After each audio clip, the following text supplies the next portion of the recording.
بسم اللہ الرحمن الرحیم۔ ڈیلی پبلشر کے ساتھ ایک مرتبہ پھر عبداللہ مہاجر آپ کی خدمت میں حاضر ہے۔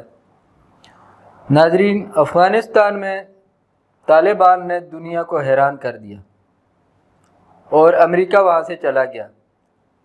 کسی کو اس طرح ذلیل ہو کر امریکہ کے جانے کی اور رسوا ہو کر جانے کی توقع نہیں تھی۔ کابل ایئرپورٹ پہ جو کچھ ہو رہا ہے ساری دنیا اس کو دیکھ رہی ہے، اور جو وہاں امریکہ کی بے بسی ہے وہ بھی ساری دنیا کو نظر آ رہی ہے کہ اب وہاں سے نکلنے کے لیے پہلے بھی اس نے بھیک مانگی اور اب بھی بھیک مانگ رہا ہے، اور تمام چیزیں جو افغانستان میں ہو رہی تھیں وہ ساری امریکہ کے ہاتھ سے نکل چکی ہیں اور افغان طالبان کے ہاتھ میں آ گئی ہیں۔ اسی طرح وہاں جو ایئرپورٹ جو آخری ان کا ٹھکانہ تھا وہاں بھی اب نئی خبر کے مطابق طالبان ایئرپورٹ کے اندر بھی چلے گئے ہیں اور انہوں نے وہاں کنٹرول سنبھال لیا ہے، اور اسی طرح وہ اب ترک حکومت سے بھی اس بات پہ مذاکرات کر رہے ہیں کہ وہ جو ٹیکنیکل ان کو حمایت چاہیے وہاں ایئرپورٹ کی وہ ترک ان کو مہیا کریں۔ بہرحال آنے والے دنوں میں کیا ہوتا ہے یہ تو اللہ ہی جانتا ہے، لیکن شواہد بتا رہے ہیں کہ مستقبل کے حوالے سے بھی طالبان دنیا کو انشاءاللہ معیشت کے میدان میں بھی حیران و پریشان کریں گے۔ جس طرح اس نے امریکہ کو افغانستان میں شکست دے کے پوری دنیا کو حیران و پریشان کیا، اسی طرح وہ معیشت میں بھی ترقی کریں گے اور دنیا کو حیران و پریشان کریں گے۔ ترقی میں رکاوٹ ہوتی ہے کرپشن، بد امنی، چوری، ڈکیتی، غنڈہ گردی، اور طالبان کے ہوتے ہوئے افغانستان میں یہ چیزیں نہیں ہو سکتی، اور وہاں امن ہوگا تو پھر معیشت ان کی خود بخود اوپر جائے گی۔ پاکستان کی طرح ان کی کوئی 30-25 کروڑ آبادی بھی نہیں ہے، 3-3.5 کروڑ آبادی کا ملک ہے، لاکھوں لوگ اس کے 1 کروڑ کے قریب افغانستان سے باہر ہیں، تو ان کو اپنی عوام کو سنبھالنے کے لیے اتنی زیادہ مشقت کی ضرورت نہیں کرنی پڑے گی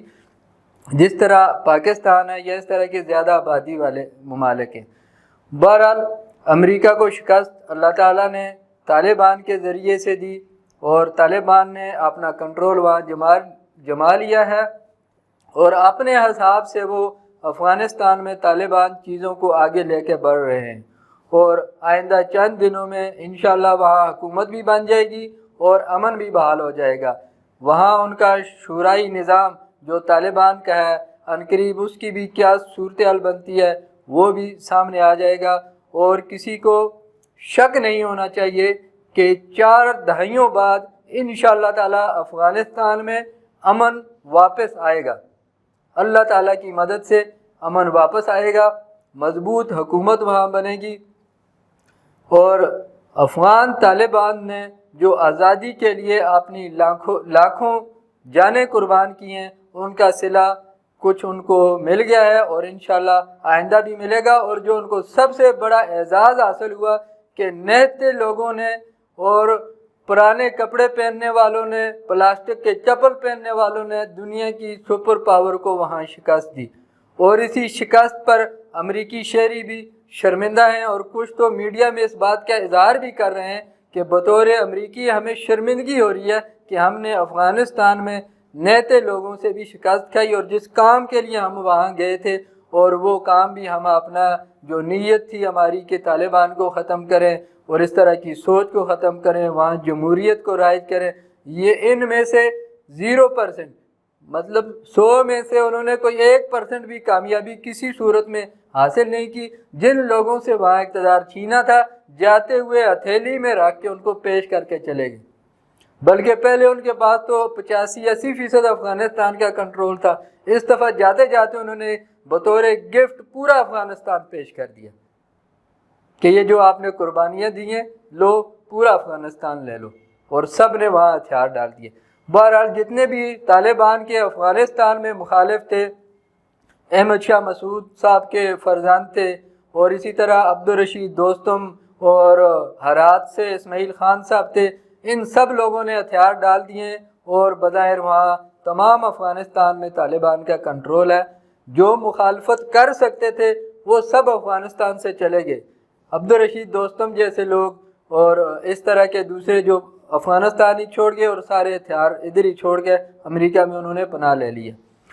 اب ایک ہی خطرہ رہ جاتا ہے کہ طالبان اللہ نہ کرے کہیں اندرونی خلفشار کا شکار نہ ہو جائیں، اور مغربی میڈیا بھی طالبان کے حوالے سے اسی طرح کی خبریں دے رہا ہے۔ اب ایک بات یہ ہے کہ یہ اس طرح کی سازشیں کامیاب ہونے کے کتنے چانس ہیں؟ تو میرا خیال ہے کہ اس طرح کی سازشیں جو ہیں وہ تبھی کامیاب ہوتی ہیں جب آپ کو اندرون خانہ کوئی اس طرح کے اعلیٰ کار قسم کے لوگ دستیاب ہوں،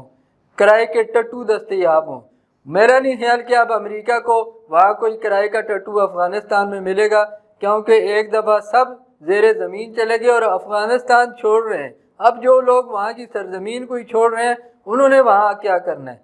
وہ تو واپسی کے لیے بھی اب طالبان کے رحم و کرم پہ ہیں۔ تو یہ مغربی میڈیا اس طرح کی فضا جو طالبان کے حوالے سے وہ بنا رہا ہے، لیکن اللہ تعالیٰ ان کی حفاظت فرمائے گا۔ اب طالبان کا مفاد بھی اسی میں ہے کہ وہاں امن ہو، مستحکم حکومت قائم ہو، ایسی حکومت جس کا حکم پورے ملک میں چلے، اور طالبان بھی یہی کہہ رہے ہیں کہ ہم سب کو معاف بھی کر رہے ہیں، سب کو سینے سے بھی لگا رہے ہیں، سب سے تعلقات بھی اچھے کر رہے ہیں، انٹرنل اور ایکسٹرنل دونوں جگہ پہ ان سے بھی جفی لگا رہے ہیں، ان سے بھی جفی لگا رہے ہیں۔ تو پھر وہاں اسلحہ کون اٹھائے گا؟ اسلحہ اٹھانے کی کوئی وجہ نظر آتی نہیں ہے۔ تو یہ سارا مغربی پروپیگنڈا ہے القاعدہ وغیرہ کے نام سے کہ وہ پھر وہاں سار اٹھا لیں گے۔ کوئی وہاں القاعدہ نہیں ہے، اگر طالبان نہیں چاہیں گے تو وہاں کوئی بندہ چوں چرا نہیں کر سکتا۔ تو جتنا ایک انہوں نے سبق حاصل کیا ہے وہ کسی داعش یا القاعدہ کو اپنے ساتھ نہیں ملائیں گے، نہ وہ کوئی اس طرح کا کام کریں گے کہ وہ مستقبل میں اپنے لیے کوئی مزید مسائل کھڑے کریں۔ اور جو ممالک مثلا پاکستان، رشیا، چائنا اور ایران افغانستان کی حکومت کے ساتھ، طالبان کے ساتھ کھڑے ہیں، ان کو بھی کوئی گلے شکوے پیدا ہو جائیں۔ اور طالبان کو یہ اچھی طرح اندازہ ہے کہ وہ آج جس سٹیج پر پہنچے ہیں، اللہ کی مدد اور نصرت کے ساتھ ساتھ ان 4 ممالک کا بھی پورا کردار ہے، جس کو وہ تسلیم بھی کرتے ہیں۔ اور آتے ہی انہوں نے پاکستان کا بھی نام لیا، چائنا کے ساتھ بھی ہم اچھے تعلق رکھیں گے، رشیا کے ساتھ بھی رکھیں گے، ایران کے ساتھ بھی رکھیں گے، باقی دنیا کے ساتھ بھی رکھیں گے، لیکن ان ممالک کا وہ ذرا زیادہ نام لیتے ہیں۔ پاکستان کا تو انہوں نے شکریہ بھی ادا کیا کہ وہاں ہمارے 30 لاکھ لوگ ہیں، مہمان نوازی پاکستان کر رہا ہے، تو ہم کیسے ان کے خلاف کریں گے؟ یہ اللہ تعالیٰ نے افغانستان میں ایک قسم کی طالبان کے ساتھ ساتھ پاکستان کو فتح عطا فرمائی ہے کہ جو انڈیا وہاں بیٹھ کے دھڑلے کے ساتھ وہاں پاکستان کے ساتھ پلاننگ کرتا تھا، بارڈر بہت لمبا تھا، وہاں سے اپنے دہشت گرد یہاں بھیجتا تھا، وہ پرامن طریقے سے کارروائیاں کر کے بارڈر کراس کر جاتے تھے۔ اللہ تعالیٰ نے اس سب کچھ سے پاکستان کو محفوظ کیا ہے۔ بہرحال افغان طالبان کا اب ایک ہی کام ہے کہ اپنے ملک کے اندر نظم و نسق قائم کریں اور کسی افراتفری کو پیدا نہ ہونے دیں۔ وہاں جو ملازمین سرکاری ان کی تنخواہوں کا انتظام کریں، معیشت کی بہتری کے لیے سوچیں۔ خزانہ جو خالی پڑا ہوا ہے بظاہر کہ جاتے ہوئے اشرف غنی صاحب لاکھوں کروڑوں ڈالر بھی ساتھ لے گئے، کچھ امریکہ نے قبضہ کر لیا، چور کی طرح نا چوری بھی کر لے، ان کے پیسے اپنے بینک میں رکھ کے امریکہ کے تاب میں دیتا بھی نہیں۔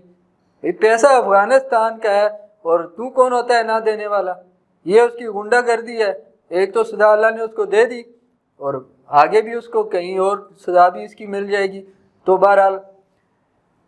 یہ جو بری خبر ہے کہ ان کے جو اثاثے افغانستان کے ہیں یہ امریکہ نے قابو کر لیے ہیں، ان کو ریلیز نہیں کر رہا، لیکن اس کو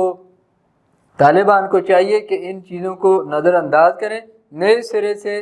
نئے اپنے انداز کے ساتھ جو ان کے عوام سے وعدے ہیں، جن وعدوں کی بیس پہ 20 سال عوام کے تعاون سے ہی وہ کھڑے رہیں۔ عوام کا تعاون نہ ہوتا تو 6 سال بھی کھڑے نہ رہ سکتے تھے۔ تو ان لوگوں کی زندگیوں میں سکون لائیں، جو ان کے وعدے ہیں شریعت کے حوالے سے، جو صحیح منہج نبوی ہے اس کے مطابق نرمی، پیار، محبت اور شفقت کے ساتھ ان لوگوں کے ساتھ سلوک کریں۔ امریکہ اور مغربی دنیا یہ ضرور چاہے گی کہ طالبان جو ہیں وہ ماضی کی غلطیاں دہرائیں، کچھ ایسے سخت کام کریں، زبردستی پردہ کروائیں، وہ بوتلوں میں داڑھی ناپیں، لیکن طالبان اب وہ سمجھ چکے ہیں یہ جو ڈرامہ وہ چاہتے ہیں وہ اب افغان طالبان نہیں کریں گے، نہ وہ افغان طالبان کو تنہا کر پائیں گے، جیسے پہلے افغان طالبان کو 2-3 ملکوں نے پہلے دور میں تسلیم کیا تھا، باقی تو تسلیم ہی نہیں کیا تھا۔ اب تو چائنا، پاکستان اور تقریباً آدھی دنیا کے ملک یہ سٹیٹمنٹ دے رہے ہیں کہ ہم افغان طالبان کے ساتھ چلنے کے لیے تیار ہیں۔ ایک تو طالبان سے عرض ہے کہ وہ اپنی پرانی غلطیاں نہ دہرائیں، پڑوسی ممالک کے ساتھ اچھا برتاؤ کریں اور کسی امریکہ کے کھیل میں شامل نہ ہوں، اور یہی چیز طالبان کے مفاد میں ہے۔ چین، روس کے ساتھ اچھے تعلقات رکھیں، ایران سے بھی اچھے تعلقات رکھیں، جس کا طالبان اظہار کر بھی چکے ہیں۔ پاکستان کو بہرحال اس ساری صورتحال میں امریکہ، رشیا کا بھی کچھ نہیں بگاڑ سکتا، چائنا کا بھی کچھ نہیں بگاڑ سکتا۔ آج آ کے اس نے غصہ نکالنا ہے تو وہ صرف اور صرف پاکستان ہے، نہ وہ رشیا کا کچھ کر سکے گا، نہ اس کا چائنا کا کر سکے گا۔ تو غصہ پاکستان پہ نکالنے کی وہ کوشش کرے گا، اس کے لیے وہ مختلف کارڈ استعمال کر سکتا ہے، جیسے یہ جو دہشت گرد ہے ISIS اور اس طرح کی داعش جس کو کہا جاتا ہے، اس طرح کی تنظیمیں یا تحریک طالبان پاکستان ہے، ان کی وہ سرپرستی کر لے اور پاکستان میں یہ لوگ کارروائیاں شروع کر دیں، اور پھر افغانستان میں اگر ان کو محفوظ ٹھکانے وہاں ملنے شروع ہو جائیں، بے شک طالبان ان کو نہ بھی دیں لیکن کہیں نہ کہیں جا کے وہ چھپ جائیں، تو پاکستان کے ساتھ پھر افغانستان کے تعلقات خراب ہو جائیں گے، جس کا نقصان پاکستان سے زیادہ افغانستان کو ہو سکتا ہے۔ جو پاکستان مخالف تنظیمیں ہیں وہ تو اس صورتحال سے فائدہ اٹھائیں گی کہ وہ امریکہ سے امید لگائے رکھیں کہ وہ ہماری سرپرستی کریں اور پاکستان میں ہم گڑبڑ کریں۔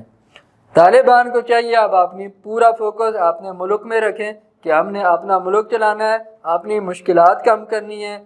اشرف غنی کی طرح کی حکومت انہوں نے نہیں رکھنی کہ 2-4 ضلعوں میں حکومت کر لی، پروٹوکول لے لیا، بس ٹھیک ہے۔ اب اللہ تعالیٰ نے ان کو ایک پورا اتنا بڑا ملک دے دیا ہے اور اس کو سنبھالنا ان کی ذمہ داری ہے، اور بظاہر افغانستان میں کوئی ایسی جنگجو تنظیم بھی نہیں جو طالبان کے لیے کوئی بڑے مسئلے کھڑی کرے۔ ہاں یہ ہے کہ معیشت کے حوالے سے اور نظم و نسق بنانے کے حوالے سے کچھ طالبان کو پریشانیاں ہو سکتی ہیں، اس پہ ان کو محنت کرنی ہے۔ پاکستان کو جو امریکہ ٹارگٹ بنانے کی پلاننگ کرے گا یا بنائے گا، اور اس جنگ کے بارے میں ظاہر ہے پاکستان کی طرح تو نہیں، امریکہ کے تھنک ٹینک ہے، وہ بیٹھ کے سوچیں گے ابھی کہ افغانستان میں ہمیں کیوں شکست ہوئی اور اس شکست کی وجوہات کیا ہیں، اور وہ پاکستان بھی ان کی اس تھنک ٹینک کے ٹاپک میں آج آ سکتا ہے کہ پاکستان نے ہمارے ساتھ ڈبل گیم کی، بظاہر امریکہ کے ساتھ لیکن اندرون خانہ طالبان کی حمایت کرتا رہا۔ ہمیں بحیثیت قوم، بحیثیت حکومت، سیکورٹی ادارے، اس ساری صورتحال کا مقابلہ کرنا ہوگا۔ ہمیں کسی دفاعی پوزیشن میں آنے کی ضرورت نہیں ہے، ہمیں اپنا کام کرنا چاہیے، متوازن پالیسی رکھ کے اپنے مفاد کو پہلے رکھنا چاہیے، بعد میں کسی دوسرے کا مفاد، اور اسی میں ہماری بہتری ہے۔ اور جو 9/11 کے بعد پاکستان کے سے کچھ غلطیاں بھی ہوئی ہیں کہ ایک کال پہ فوراً ساری چیزیں یس یس یس، وہ والے کام ہم آئندہ نہ کریں۔ وہ ہر بات پہ امریکہ کے ہر فون پہ یس